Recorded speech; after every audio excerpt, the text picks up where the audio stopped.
আসসালামু আলাইকুম my dear audience. আজকে চলে আসলাম সুন্দর একটা বাগান দেখার জন্য।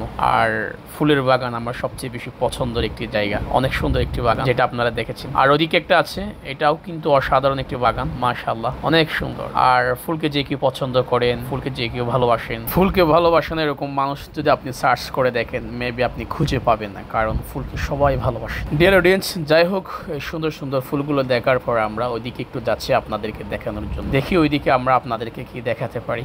ওইদিকে আপনারা দেখতে পাচ্ছেন কি চমৎকার একটি জায়গা। বলতে গেলে এই জায়গাটা একেবারে নিট অ্যান্ড ক্লিন, পরিষ্কার পরিচ্ছন্ন একটি জায়গা, ভালো লাগার একটি জায়গা। আসলে পৃথিবীটা আল্লাহ তাআলা অনেক সুন্দর করে সৃষ্টি করেছে। আপনি সেই বিষয়টা তখনই বুঝবেন যখন আপনি এক স্থান থেকে অন্য স্থানে ঘুরতে যাবেন, ভ্রমণ করতে যাবেন। যদি আপনি ঘুরতে না যান, ভ্রমণ করতে না যান, স্থানান্তর না করেন, তাহলে কখনো বুঝবেন না। সো যদি আপনি এই পৃথিবীটা আল্লাহ তাআলা কতটুকু সুন্দর করে তৈরি করেছেন সে সম্পর্কে একটু হলে আইডিয়া আপনি অর্জন করতে চান, তাহলে আপনাকে অবশ্যই ভ্রমণ করতে হবে।